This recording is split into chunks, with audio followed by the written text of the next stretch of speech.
तो स्टूडेंट्स, पिछली क्लास में हमने पोटेंशियल एनर्जी पे बात की थी, पोटेंशियल एनर्जी के कॉन्सेप्ट को समझा था, है ना। एक दो न्यूमेरिकल्स करते हैं फिर हम आगे बढ़ते हैं, है ना। तो यहाँ पे देखिए, तो जैसे मान लीजिए कि आपको ये क्वेश्चन पूछा जाए, बोला गया कि if you apply 1 joule of energy, if you apply 1 joule of energy to lift a book of 0.5 kg, how will how high will it rise? How high will it rise, है ना। तो ये question पूछा गया आपसे। मतलब कहने का क्या मतलब है कि अगर आप 1 जूल की एनर्जी दो एक बुक को जिसका मास 0.5 kg है, तो वो कितनी हाइट तक राइज होगी, है ना। तो हमने अभी जैसे देखा था कॉन्सेप्ट ऑफ पोटेंशियल एनर्जी, अगर आप किसी जैसे बुक है या किसी ब्लॉक है उसका मास m है, तो अगर आप उसको h हाइट तक ले जाते हो तो उसमें एनर्जी स्टोर हो जाती है।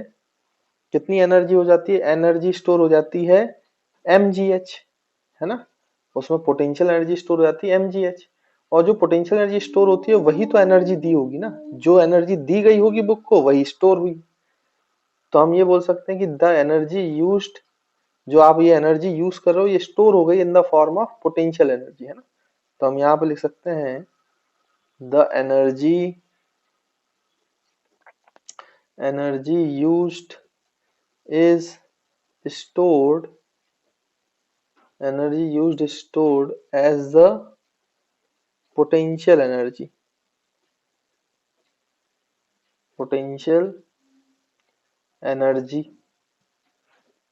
of the book।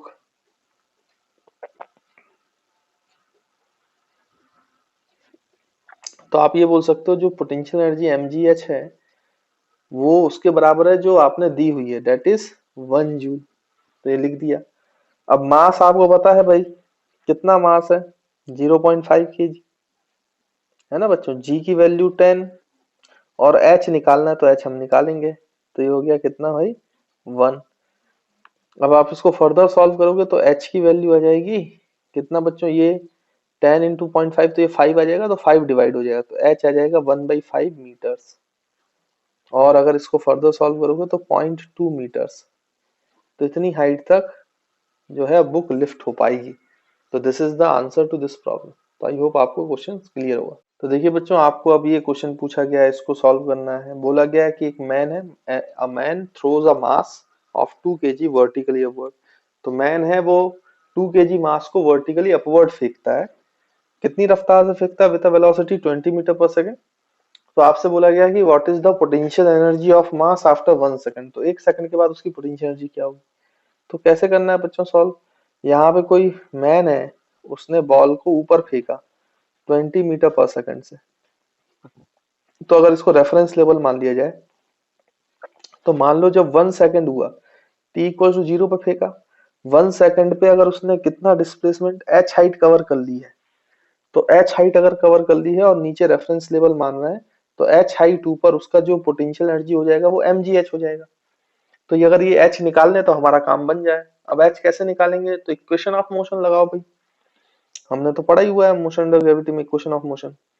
तो इसको ओरिजिन मान लें, ऊपर डायरेक्शन पॉजिटिव नीचे की डायरेक्शन नेगेटिव मान लें, तो u दिया गया आपको कितना बच्चों? 10 मीटर पर सेकंड। a जो है वो g के बराबर है, g जो है वो नीचे की तरफ है तो -g, यानी कि -10 मीटर पर सेकंड स्क्वायर। नीचे की डायरेक्शन माइनस है ना। और डिस्प्लेसमेंट कितना हुआ है? दैट इज हाइट h के बराबर, वो हमें निकालना है। और टाइम कितना लग रहा है? 1 सेकंड। तो सेकंड इक्वेशन ऑफ मोशन लगा दो, s is equal to ut plus half at square. तो s की वैल्यू निकालना h, u जो है वो है 10 सॉरी 20, u 20 दिया है ना बच्चों। तो यहाँ पे सही कर लेना, 20 इंटू टाइम जो है 1 सेकंड, माइनस लिखेंगे क्योंकि a की वैल्यू -10 है। तो 10 into T square that is 1 square. तो ये 20 माइनस ये कट जाएगा तो 5, तो 20 minus 5 which is equals to 15 metre. तो हाइट जो है वो 15 मीटर है 1 सेकंड के बाद। 1 सेकंड के बाद अगर ये 15 मीटर है तो 15 मीटर ऊपर कितनी पोटेंशियल एनर्जी स्टोर हो गई होगी, mgh। तो लगा दो भाई, potential energy U is equals to mgh। तो मास ऑफ बॉल कितना है 2, g की वैल्यू 10 इंटू h जो है वो है 15। तो सॉल्व करोगे 30 इंटू 10 तो ये आ जाएगा 300 जूल। तो 300 joule is the answer to this problem. तो आई होप आप समझ पा रहे होंगे, कई सारे कॉम्बिनेशन बना सकते हैं, इस टाइप के सिंपल सवाल पूछे जाते हैं, आप सॉल्व करना आना चाहिए। तो बच्चों हमने पोटेंशियल एनर्जी, काइनेटिक एनर्जी, उनके न्यूमेरिकल्स कर लिए हैं, है ना। अब यहाँ पर हम स्टार्ट कर रहे हैं law of conservation of energy, जो कि बड़ा इंपॉर्टेंट पार्ट है। Law of conservation of energy. अब law of conservation of energy क्या कहता है भाई, देखो। तो हम अगर पहले इसकी स्टेटमेंट लिख लें तो फिर आगे पढ़ सकते हैं। तो इसमें बोला गया according to law of conservation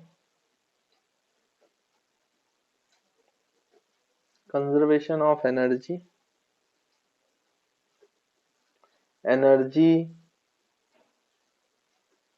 can neither be created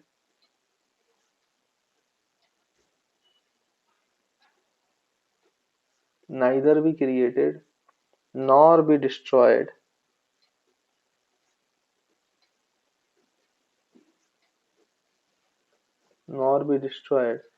but it can transform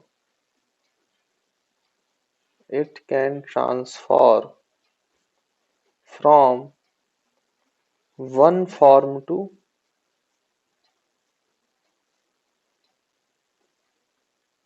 another।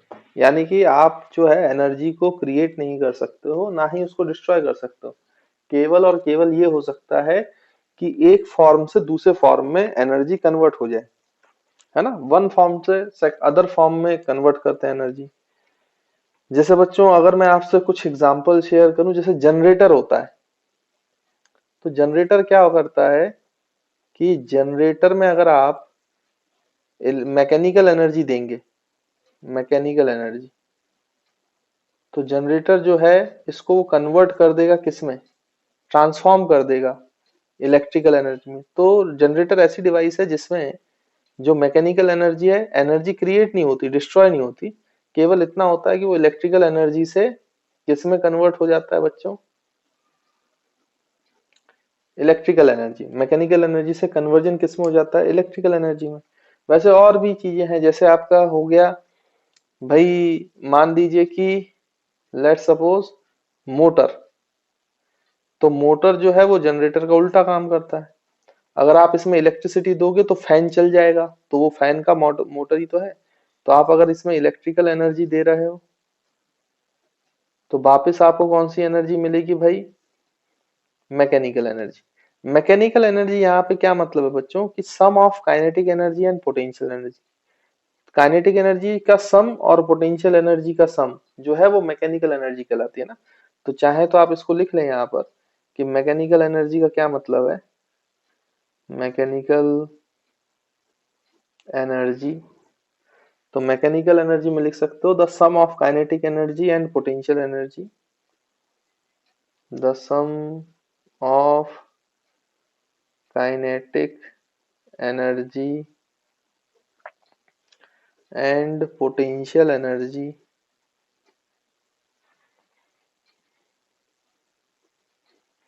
Is called mechanical energy. इसी को मैकेनिकल एनर्जी कहा जाता है। तो मेरे ख्याल से कोई प्रॉब्लम नहीं होगी इसमें, ये समझ में आता है। तो आप ऐसे लिख सकते हो total mechanical energy is equal to sum of potential energy plus kinetic energy. तो ये आपकी मैकेनिकल एनर्जी है। और अगर मैं आपसे बात करूं, जैसे आपने सुना होगा सोलर सेल के बारे में, तो सोलर सेल ऐसी डिवाइस है बच्चों जो लाइट एनर्जी लेती है, मतलब उसमें आप लाइट फॉल कराओगे तो लाइट एनर्जी लेगी और उसको कन्वर्ट कर देगा किसमें, इलेक्ट्रिकल एनर्जी। लाइट एनर्जी को इलेक्ट्रिकल एनर्जी में कन्वर्ट करने का काम करता है सोलर सेल। तो ऐसी बहुत सारी डिवाइसेज हैं जिसमें एनर्जी कन्वर्ट होती है, डिस्ट्रॉय नहीं होती, क्रिएट नहीं होती। It can be transformed from one form to another form. और बहुत सारी डिवाइसेज हैं जो ये काम करती हैं, तो एक फॉर्म से दूसरे फॉर्म में बच्चों जनरेट कर सकती है। तो आई होप आपको थोड़ी क्लैरिटी, एनर्जी कंजर्वेशन क्लियर है, मैकेनिकल एनर्जी क्या होती है ये बात भी क्लियर है। अब क्योंकि हम इस चैप्टर में डील कर रहे हैं काइनेटिक और पोटेंशियल एनर्जी के, तो ऑब्वियसली बात है उनके सम ऑफ जो एनर्जी है वो मैकेनिकल एनर्जी है, तो हमें कंजर्वेशन ऑफ मैकेनिकल एनर्जी से ज्यादा मतलब। तो हम इसके एक दो एग्जांपल्स देखते हैं कि कंजर्वेशन ऑफ मैकेनिकल एनर्जी कैसे काम करती है ना। तो मैं आपको एक दो एग्जांपल कराता हूँ, ठीक है बच्चों, तो इसको जल्दी से नोट कर लो फिर आगे बढ़ते हैं। तो बच्चों अब आप हेडिंग डालें कंजर्वेशन ऑफ मैकेनिकल एनर्जी।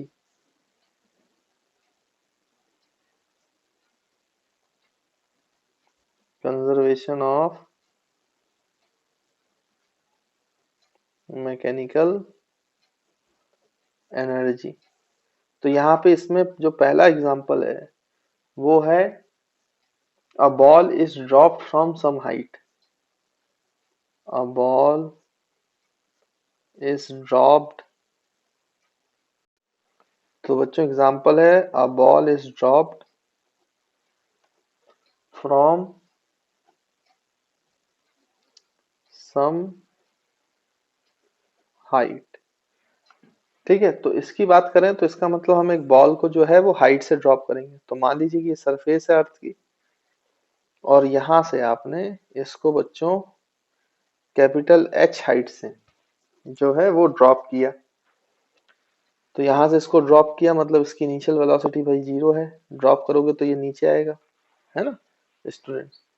नीचे आएगा तो क्या होगा कि इसकी पोटेंशियल एनर्जी कम होगी और काइनेटिक एनर्जी बढ़ेगी, क्योंकि इसकी वेलोसिटी बढ़ेगी ना। तो potential energy is converted into kinetic energy. But conservation of mechanical energy ये बोल रहा है कि टोटल जो एनर्जी होगी, टोटल एनर्जी रिमेन्स कांस्टेंट।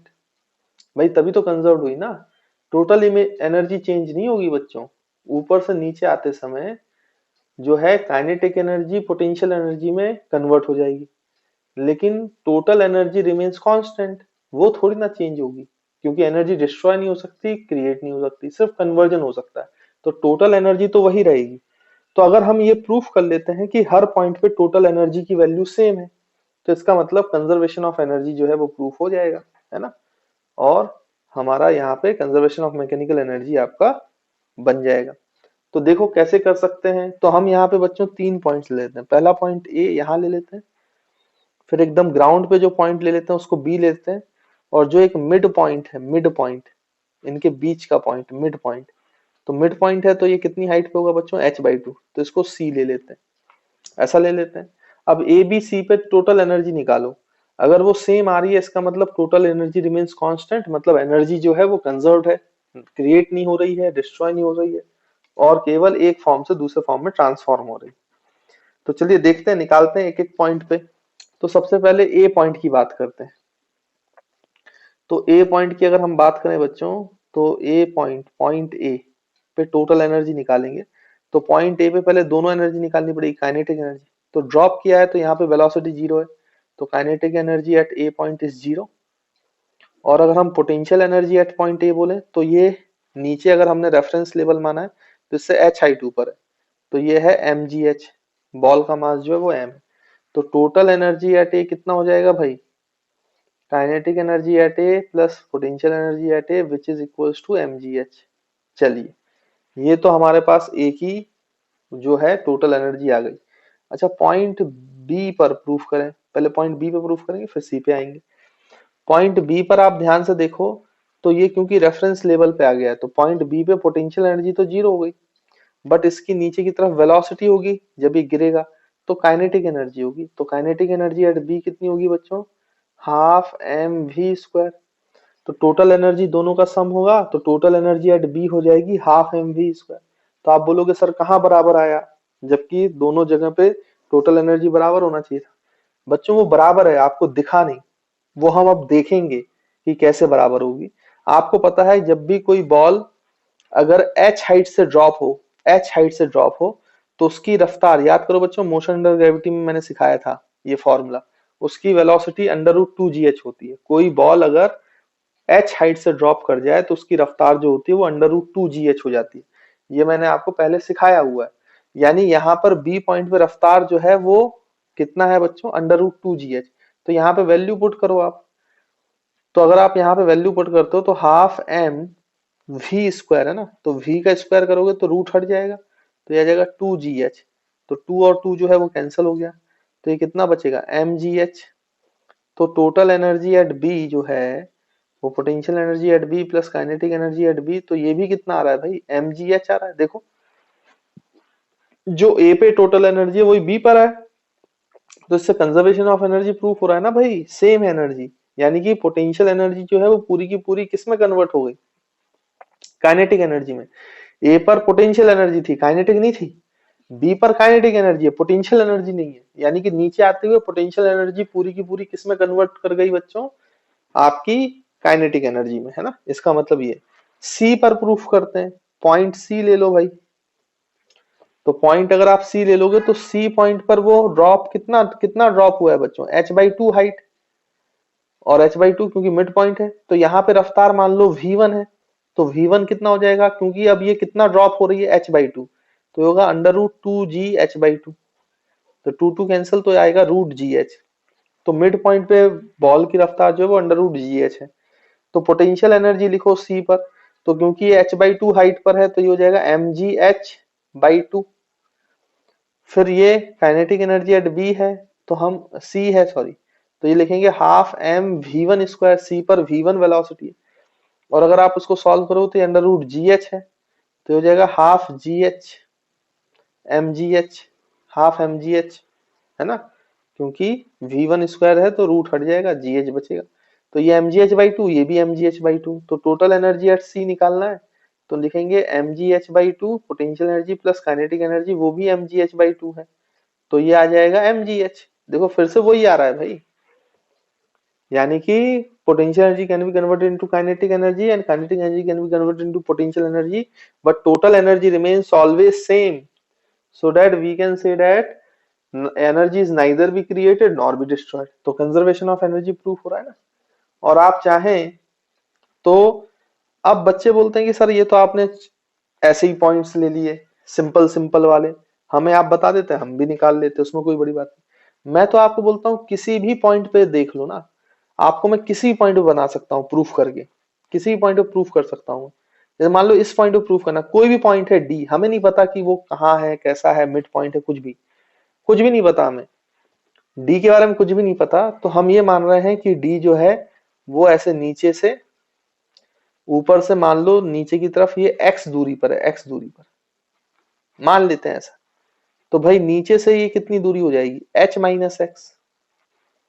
अगर ऊपर से वो x दूरी है d पॉइंट, तो टोटल तो h है ना, तो नीचे से कितनी दूरी हो जाएगी, h माइनस एक्स। तो d पे प्रूफ कर लो, कोई दिक्कत नहीं है, पॉइंट d पे भी वही आएगा। देखें कैसे, पॉइंट अगर डी पे प्रूफ करते हैं तो काइनेटिक एनर्जी एट डी, तो डी पॉइंट पे मान लो इसकी v2 रफ्तार है बच्चों, तो v2 कितनी रफ्तार होगी, अगर h हाइट गिरता है पार्टिकल ड्रॉप होता है तो अंडर रूट 2gh, तो अब कितना गिरा डी के लिए, कितना ड्रॉप हुआ है x, तो v2 हो जाएगा अंडर रूट 2gx, h की जगह x हो गया ना, तो ये लिखेंगे। तो kinetic energy D is half m वी2 स्क्वायर, और v2 की वैल्यू डालोगे तो 2gx आएगा, तो रूट हट जाएगा तो 2 कैंसिल हो जाएगा, तो काइनेटिक एनर्जी एट डी लिख सकते हो mgx, इसको पुट करो तो mgx आ जाएगा। फिर पोटेंशियल एनर्जी एट डी लिखना है, तो क्योंकि ये कितनी हाइट ऊपर है h माइनस एक्स, तो mg हाइट लिखेंगे h माइनस एक्स। अब आपको टोटल एनर्जी एट डी चाहिए, तो दोनों का सम करो, potential energy at D plus kinetic energy at D. Potential energy D mg, bracket open करो, h माइनस mgx, और kinetic energy at D plus mgx, तो देखो कैंसिल, तो टोटल एनर्जी एट डी कितना है बच्चों, mgh। तो देखो मिल रहा है ना, किसी भी पॉइंट पे मिलेगा, हर पॉइंट पे मिलेगा आपको। तो energy at A equals to energy at B equals to energy at C equals to energy at D, तो this proof conservation of energy. यानी कि total energy remains always constant and potential energy potential energy is converted into kinetic and kinetic energy is converted into potential. तो आप लिख सकते हो यहाँ पर कि therefore the total energy therefore energy total energy remains conserved conserved during free fall, है ना, इसको फ्री फॉल बोलते हैं बच्चों, ड्रॉप करते हैं किसी पार्टिकल को मोशन अंडर ग्रेविटी में, फ्री फॉल, है ना बच्चों। तो आई होप आपको ये जो है बात जो है समझ में आई होगी और क्लियर होगी चीजें। देखिए बच्चों एक केस में और आप इसको प्रूव कर सकते हो, ये एक्चुअली में जो मैं आपको बता रहा हूँ ये एनसीईआरटी में क्वेश्चन भी है ना, तो वो आप देख लीजिएगा। केस नंबर 2 के नाम से हम यहाँ पे देख लेते हैं, इसको बोलते हैं case of a simple pendulum.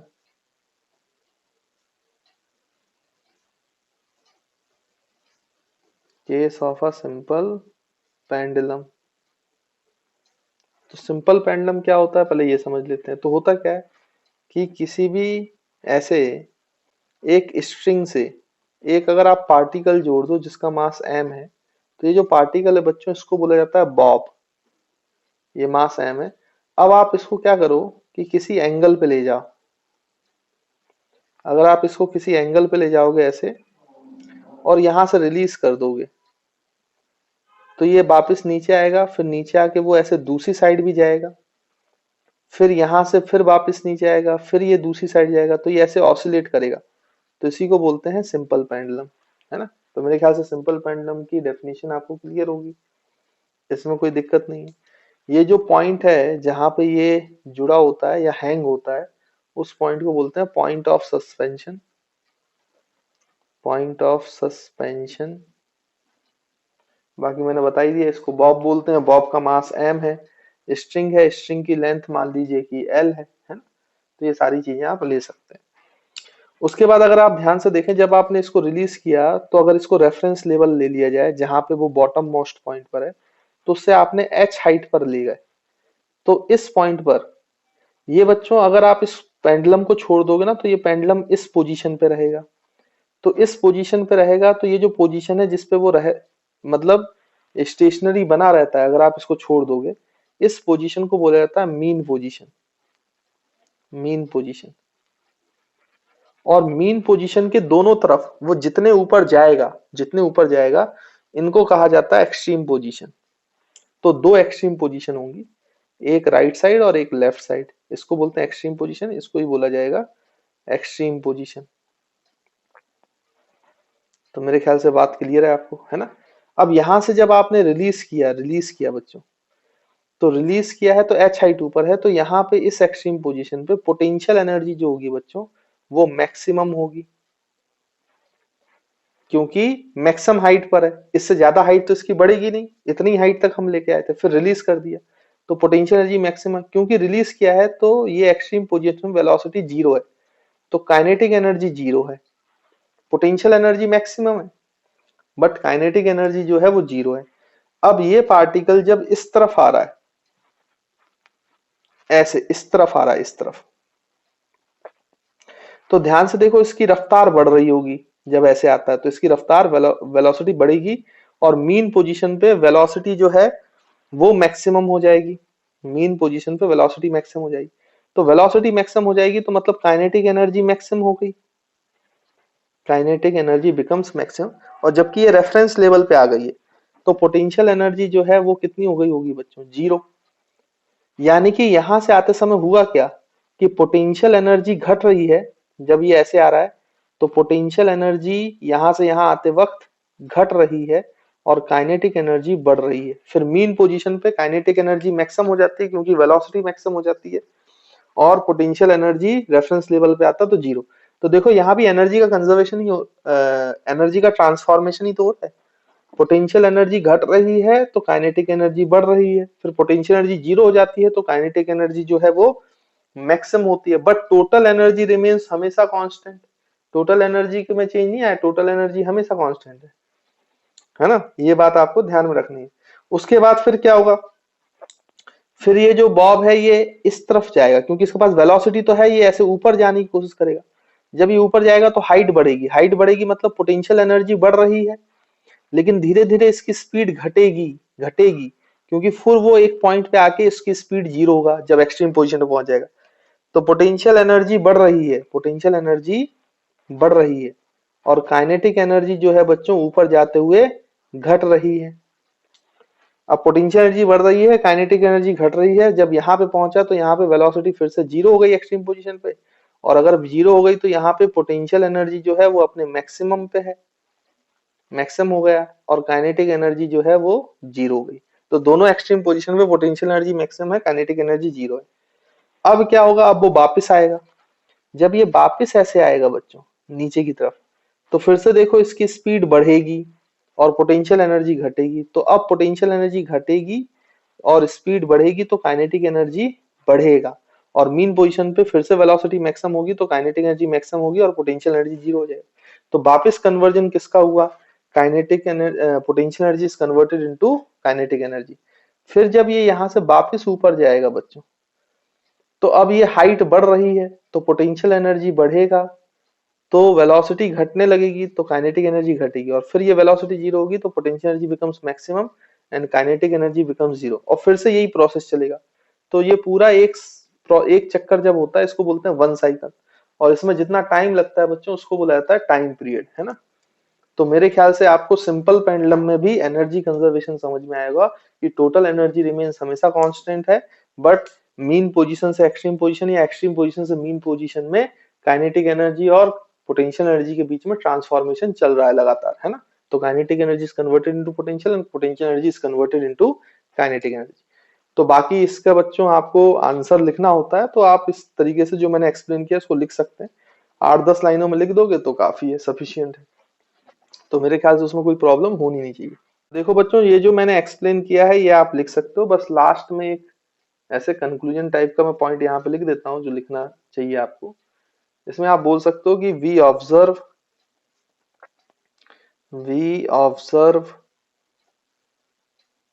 That the total energy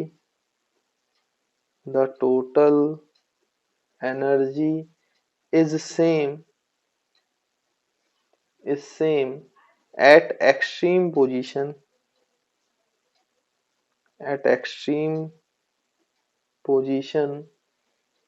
and the mean position।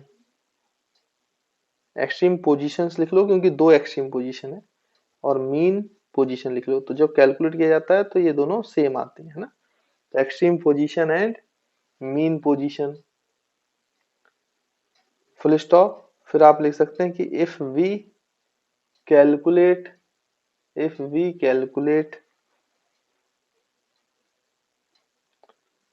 calculate the total energy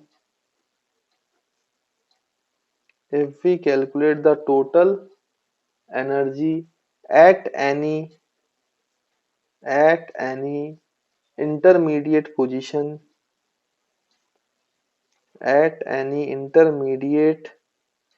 position किसी बीच वाली पोजीशन पर जब आप कैलकुलेशन करोगे तो वहां भी यही आएगा जो एक्सट्रीम पोजीशन और मीन पोजीशन पे, तो it will equal to mgh, जो एक्सट्रीम और मीन पोजीशन पे है mgh के बराबर ही होगी।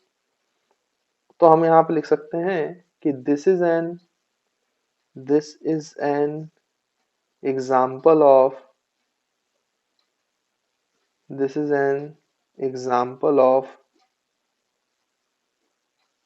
conservation